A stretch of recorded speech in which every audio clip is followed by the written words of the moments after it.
The Kovai Post, news delivered. Suicides are on the rise, especially among the youths.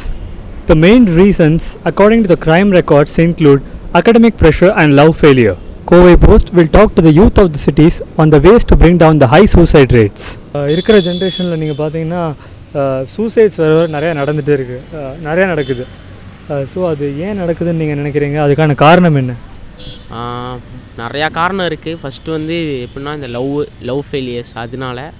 அப்புறம் இன்னொன்று வந்து இந்த காலேஜில் வந்து எப்படின்னா இந்த ப்ரொஃபஸர்ஸ் எல்லாம் வந்து ஸ்டூடெண்ட்டை டார்ச்சர் கொடுக்குறாங்க. கொஞ்சம் எப்படின்னா நாங்கள் ஃபீஸ் கட்டுறோம், நாங்கள் படிக்கிறோம், நாங்கள் படித்து பாஸ் பண்ணுறோம், அது எங்கள் கஷ்டம்.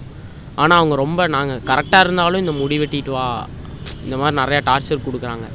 இதால் வந்து காலேஜுக்கு வராமல் போகிறோம். அப்போ அது வந்து நாங்கள் காலேஜுக்கு வராமல் இந்த கட்டடிச்சுட்டு படத்துக்கு போகிறோன்னு வீட்டில் பேரண்ட்ஸ்லாம் டார்ச்சர் கொடுத்து அதனால் சூசைட்ஸ் எல்லாம் நடக்கலாம். ஓகே, அது வந்து உங்கள் மனது லெவலில் பாதிக்குது உங்களை?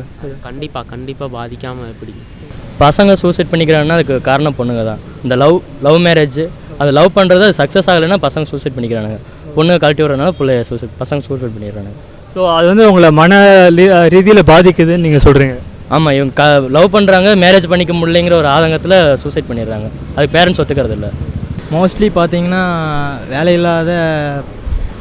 வேலை கிடைக்காத திண்டாட்டத்தினால தான் இந்த மாதிரி நடக்குதுன்னு நினைக்கிறேன்.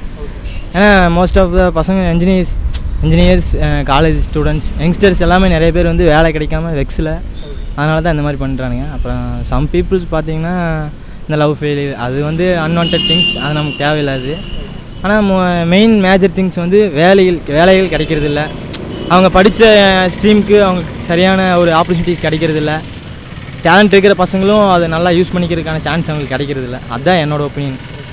சூசைட் மெயின்லி பார்க்க போனால் ஸ்டூடெண்ட்ஸ் லைஃப்பில் ஸ்டாஃப்ஸ் கொடுக்குற ப்ரெஷர், மார்க் வாங்கணும் அந்த மாதிரி இருக்கிறதுனால ஸ்டாஃப்ஸ் கொடுக்குற ப்ரெஷராக இருக்கிறதுனால சூசைட்.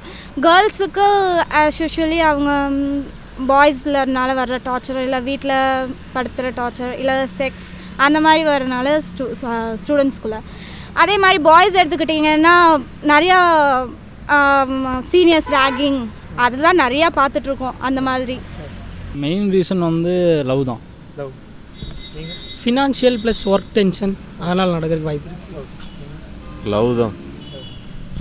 மன அழுத்தம் அதிகமாக இருக்கிறனால லவ் தான் இப்போ மெயினான ரீசனாக இருக்குது. அதனால தான் பொண்ணு விட்டுட்டு போகுது அப்படிங்கிறனால இது பண்ணுறாங்க. சாணி போட்டு குடிக்கிறது அந்த மாதிரி. லைஃப்பில் நம்பிக்கை இல்லாமல் லவ் தாங்க. லவ் தான்.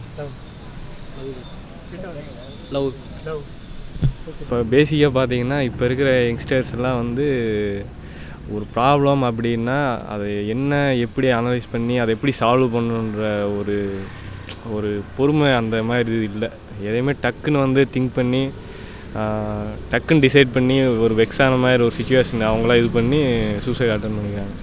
அது பேசிக்காக இப்போ இருக்கிற மெயின் ப்ராப்ளம் பார்த்திங்கன்னா எந்த யங்ஸ்டர்ஸுக்கும் மெயின் ரீசன் வந்து அன்எம்ப்ளாய்மெண்ட்டு. இப்போ ஜாபே கிடைக்கல அப்படின்ட்டு நிறையா பேர் அந்த மாதிரிலாம் பண்ணிக்கிறாங்க. சொசைட்டியில் வந்து இப்போதைக்கு வந்து ஜாபுக்கு படித்த நம்ம என்ன எஜுகேஷனோ அதுக்கு ஜாபு கிடைக்கல, அதுக்காண்டி அப்படி பண்ணுறத விட நம்ம கிடைக்கிற ஜாபுக்கு போய் நம்ம ஃப்யூச்சரை வந்து பிரைட் பண்ணிக்கலாம். மைண்ட் ப்ரெஷர் ஜாஸ்தி ஆகுறதுனால பண்ணிக்கிறாங்க நிறைய பேர். லைஃப்பில் நிறையா இது ஃபேஸ் பண்ணுறாங்க. யங் பீப்புள் ஆகட்டும், யாராக இருந்தாலும் ஸ்ட்ரெஸ்ஸை ஃபேஸ் பண்ணும்போது அதை ஹேண்டில் பண்ண முடியாமல் ஸ்டடீஸில் இல்லை லவ்வில் இந்த மாதிரி நிறையா இதில் அவங்களால ஃபேஸ் பண்ண முடியாமல் தான் சூசைடுங்கிற ஃபைனல் டெசிஷனுக்கு போகிறாங்க அப்படின்னு என்னோடய ஒப்பீனியன். அது ஃபஸ்ட்டு என்ன பொறுத்தளவு ஒரு குடும்பத்தில் சமுதாயத்துக்கு முன்னாடி குடும்பம் தான் ஃபஸ்ட்டு. அந்த குடும்பத்தில் வந்து பெற்றோர்கள் சரியாக பிள்ளைங்களை வளர்க்காதனால இந்த காலத்தில் வந்து ஒரு வீட்டுக்கு ஒரு பொண்ணு ஒரு பையன் அந்த மாதிரி இருக்காங்க.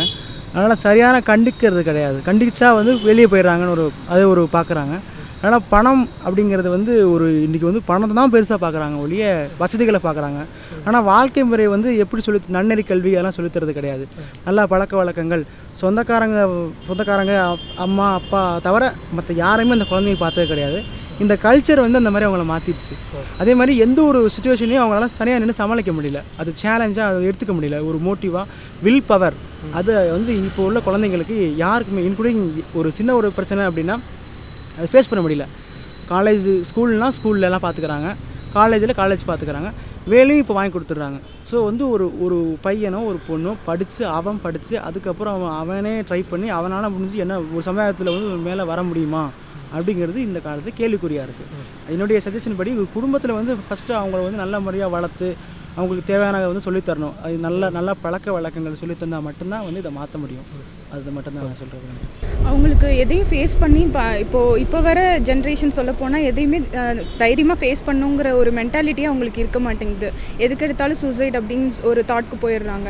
தைரியமாக ஃபேஸ் பண்ணணும், வாழணும் அப்படிங்கிற ஒரு தன்னம்பிக்கை அவங்களுக்கு இருக்க மாட்டேங்குது. இப்போ இருக்க ஸ்டூடெண்ட்ஸ் நிறைய பேர் ரொம்ப வீக்காக அவங்க வந்து எதுக்கு எடுத்தாலும் இல்லை நம்மளால் இது முடியாது பண்ண முடியாது அந்த மாதிரி கான்ஃபிடென்ட் இல்லாமல் இருக்காங்க. அதுதான் ஒரு ரீசன் அப்படின்னு நான் இந்த ஜென்ரேஷன் நிறைய ஸ்ட்ரெஸ் நிறைய யோசிக்கிறாங்க. ஸோ அதெல்லாம் ஒரு ரீசனாக இருக்குது. தென் படித்து முடிச்சு வேலை இல்லை அந்த மாதிரி நிறையா இந்த ஜென்ரேஷனில் தான். இப்போது டேஸில் பார்த்தீங்க அப்படின்னா எஜுகேஷன் சிஸ்டம் ரொம்ப டஃப்பாக இருக்குது. அதனால் வந்து நிறையா ஸ்டூடெண்ட்ஸ் வந்து சூசைட் அட்டம் பண்ணுறாங்க. அதனால் எஜுகேஷன் சிஸ்டம் வந்து கொஞ்சம் சேஞ்ச் பண்ணால் கொஞ்சம் நல்லாயிருக்கும்னு நினைக்கிறேன். வந்து காலேஜில் வந்து ஸ்டூடெண்ட்ஸ்க்கு வந்து இப்போ டீச்சர்ஸோட ப்ரெஷர் வந்து ரொம்ப அதிகமாக இருக்குது. மோஸ்ட்டாக அதனால தான் வந்து ஸ்டூடெண்ட்ஸ் வந்து இந்த மாதிரி சூசைட் அட்டம்ப்ட்டுக்கே போகிறாங்க. பேரண்ட்ஸ் வந்து வீட்டில் ஸ்டூடெண்ட்ஸோட மனநிலை வந்து புரிஞ்சுக்கணும். அது வந்து மெயின் பாயிண்ட். ஒன்று ஸ்டடீஸு, இன்னொன்று வந்துட்டு லவ் ஃபெயிலியரு மாதிரி லவ் ஃபெயிலியருக்கு தான் அதிகமாக லவ் ஃபெயிலியர் தான். லவ் தான், அதை பண்ணாமல் இருந்தாவே நல்லா இருக்கலாம். இது சூசைடுங்கிறது இல்லாமல் இதை வந்து எப்படி தடுக்கலாம்? இது வேறு என்ன வழிகள் இருக்குது? இதை வந்து சூசைட் பண்ணாமல் வேறு என்ன வழிகள் இருக்குது? பேரண்ட்ஸ் வந்து கொஞ்சம் சப்போர்ட் பண்ணால் நல்லாயிருக்கும். பேரண்ட்ஸ் வந்து லவ் மேரேஜ் வேண்டான்னு சொல்கிறாங்க. அது ஏன் அப்படிங்கிறது பசங்களுக்கு தெளிவாக சொல்கிறது இல்லை. அதனால் ஓகே, உங்களுக்கு அந்த மாதிரி ஏதாச்சும் ஒரு ஃபீல் வந்திருக்கா? சூசைட் பண்ணிக்கணும் அந்த மாதிரி? இது வரைக்கும் அந்த மாதிரி வந்ததில்லை, எப்பயும் நினைக்கவும் மாட்டேன். Okay, thank you. நம்மளே செல்ஃப் மோட்டிவேட் பண்ணிக்கணும். அதை தவிர வேறு எதுவும் பண்ண முடியாது. வேறு எதுவும் பண்ண முடியாது. நம்ம அது வந்து ஒரு கோழைகள் தான் மோஸ்ட்லி அந்த மாதிரி பண்ணுவானுங்க. அப்படி பண்ணுறது தப்புன்னு தோணுது எனக்கு. ரேகிங் நிறையா ஸ்டெப்ஸ் எடுத்தாலுமே ரேகிங் வந்துக்கிட்டே இருக்குது. அதுக்கெல்லாமே வந்து ஸ்டூடெண்ட்ஸை வந்து நல்லா மோட்டிவேட் பண்ணும். இதெல்லாம் ஜஸ்ட் ஒரு ஃபன் அந்த மாதிரி பண்ணும். அதுக்கப்புறம் சீனியர்ஸ் ரேக் பண்ணும் போது அவங்களுக்கு அது ஒரு இது தரணும், வந்து இந்த மாதிரி இதெல்லாம் தப்பு அப்படி. அதே மாதிரி பாய்ஸுக்கு வந்து இந்த பொண்ணுங்க மேலே இருக்கிற அந்த ஈகர்னஸ் நிறையா கண்ட்ரீஸில் இந்த மாதிரி போய்கிட்டு தான் இருக்குது. ஆனால் நம்ம இந்தியாவில் மட்டும் ரொம்பவுமே ஜாஸ்தியாக போகுது செக்ஸ் அப்யூஸ். ஸோ அதை வந்து அதுக்கான ஏதாவது மோட்டிவேஷன் ஸ்பீச் கொடுத்தா நல்லாயிருக்கும். இப்போதைய சோசியல் மீடியாலாம் ரொம்ப அட்வான்ஸ்டாக இருக்குல்ல, அதை கண்ட்ரோல் பண்ணுறதுங்கிறது நம்ம கையில் இல்லையே. ஏன்னா நார்மலாக இப்போ வர ஜென்ரேஷனே வந்துட்டு உங்களுக்கு ரொம்ப அட்வான்ஸ்டாக தான் இருக்காங்க. அவங்கவுங்களாம் என்ன சொல்கிறதுனா அதோட ஃப்யூச்சருக்கு, அதாவது சைல்டிஷ்லேருந்து வந்து இது பண்ணணும், கீழேருந்து லோ லெவல்லேருந்து ஸ்கூல் எஜுகேஷன்லேருந்தே வந்துட்டு கொண்டு வந்தால் தான் முடியும். சூசைன்னு போகக்கூடாது அப்படின்னா வந்து ஃப்ரெண்ட்ஸ் சர்க்கிள் வந்து நம்ம ஒரு ப்ராப்ளம்னா ஃபஸ்ட்டு அவங்ககிட்ட வந்து நம்ம ஃப்ராங்காக பேசணும். தனிமையை வந்து தவிர்க்கணும் எப்பயுமே. மோஸ்ட்லி ப்ராப்ளம் அப்படின்னா நம்ம மற்றவங்ககிட்ட ஷேர் பண்ணிட்டோம் அப்படின்னா நம்ம அடுத்து அந்த சூசைடுன்ற திங்கிங் நம்மளுக்கு வராது. எப்போவுமே வந்து எந்த முடிவுமே வந்து தானாக எந்த பீப்புளாக இருந்தாலும் தானாகவே எடுக்கணும். அது வந்து எந்த ஒரு யாரோட ஈடுபாடுமே இல்லாமல் எடுத்தால் தான் வந்து அது ஃபினிஷ் பண்ண முடியும். அப்போ இருந்தால் தான் வந்து சூசைட் வந்து தவிர்க்க முடியும். இந்த பொண்ணை கொண்டுடலாம். அவங்கள நினச்சிட்டு இருக்கிறதுக்கு பதிலாக அப்பா அம்மா கொஞ்சம் யோசிக்கலாம். This shows that there is an alarming degradation of values in the society. High levels of insecurity among youngsters, and lastly but most importantly, lack of emotional support system both at home and colleges.